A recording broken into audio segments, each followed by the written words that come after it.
नाज़रीन हिन वक्त असां मौजूद आहियूं गढ़ीखेरो जे मैन प्राइमरी स्कूल में जेको 1936 में क़ाइमु कयो वियो हो ऐं हीअ क़दीम बिल्डिंग जेको आहे हिन बिल्डिंग गढ़ीखेरे शहर खे तमामु वॾा शागिर्द ॾिना आहिनि जेके अॼु वॾनि उहिदनि ते फ़ाइज़ आहिनि। सिंध हुकूमत पारां हिन स्कूल जी सार संभाल लहण लाइ ठीके जो कमु त ॾिनो वियो, पर ठेकेदारनि जेको हिन स्कूल जो हशर कयो आहे उहो तव्हांखे असां ॿुधाईंदा हलूं त हुननि छा कयो आहे। पहिरियों ठेकेदार जेको हुयो उहो बुगटी हुयो, शाहबाज़ बुगटी। हुन छा कयो त जेको आहे पुराणी बिल्डिंग मां जेको बि पुराणो मटीरियल निकितो उहो साॻियो ई मटीरियल जेको आहे इस्तेमालु करे वरी उन ते नयूं अॾावतूं जेको आहे सो कयूं वयूं।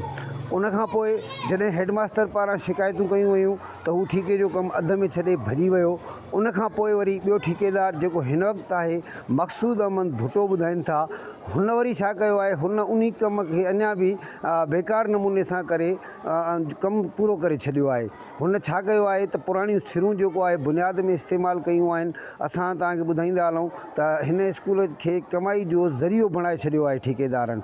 इन सिलसिले में असां जॾहिं गढ़ीखेरो मैन प्राइमरी स्कूल जे हेडमास्टर मंज़ूर अहमद शैलानी सां ॻाल्हि ॿोल कई त हुन हीअं ॿुधायो आहे। साईं, हे गढ़ीखेरे जो मैन प्राइमरी स्कूल आहे जेको अंग्रेज़नि जे दौर जे तामीर थियल आहे। 1936 में स्कूल तामीर थियल आहे।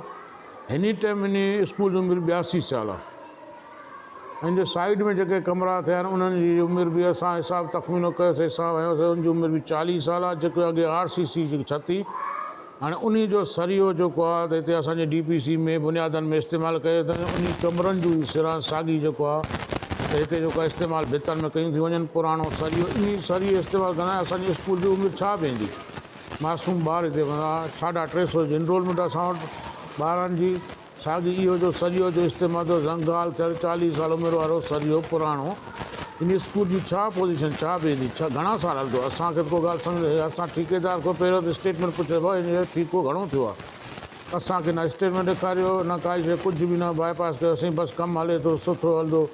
1-5 मसालो हलाइनि पिया, जेको मां एतिराज़ु कयो, मां उन्हनि जो कमु रोके छॾियो। उहो शाहबाज़ बुगटी जेको ठेकेदार उहो भॼी वियोसीं। साल सवा वापसि ई कोन आयो। हाणे वरी नओं ठेकेदार मक़सूद भुट्टो साहिबु आयो आहे। मुंहिंजे इन जे करे सख़्ती जे करे हाणे 1-3 असां मसालो जेको हले थो, बाक़ी सरियो साॻी पुराणो इस्तेमालु थिए थो, सिरां बि पुराणो इस्तेमालु थियनि थियूं। असां वस वारा अमलदारनि खे, DC साहिब खे, वर्क्स बिल्डिंग वारनि खे, उद्योगनि खे अपील था कयूं त अची जेको एक्शन वठनि ऐं नाक़स मटीरियल हिननि खे रोकियो वञे। नाज़रीन, हेडमास्टर मीर मंज़ूर शैलानीअ जे चवाणी त हिन स्कूल खे ठेकेदारनि करप्शन जो गढ़ सम्झी कमाई जो ज़रियो बणाए छॾियो आहे। हुन वसवारनि खे अपील कंदे चयो आहे त हिन स्कूल जे थींदड़ कम ते नज़रसानी कई वञे ऐं इन्हनि ठेकेदारनि जी कन महट करे हिन स्कूल खे जेको आहे मुकमिल तौर ते फ्रेश मटीरियल ॾिनो वञे। ऐं हीअ जेको इन्हनि पुराणो मटीरियल इस्तेमालु कयो आहे, इन सां ख़तरो आहे त हीअ बिल्डिंग जेका रिपेयर थी रही आहे या जेकी नवां कमरा ठही रहिया आहिनि उहे मुस्तक़बिल में असांजे ॿारनि लाइ ख़तरनाक थींदा। हुन वसवारनि खे इहा बि अपील कई आहे त हिन तारीख़ी ऐं अंग्रेज़नि जे दौर खां क़ाइमु थियल स्कूल खे बचायो वञे। कैमरामैन गुलाबड़ो सां गॾु अमर सिंधी, जेकब न्यूज़, गढ़ीखेरो।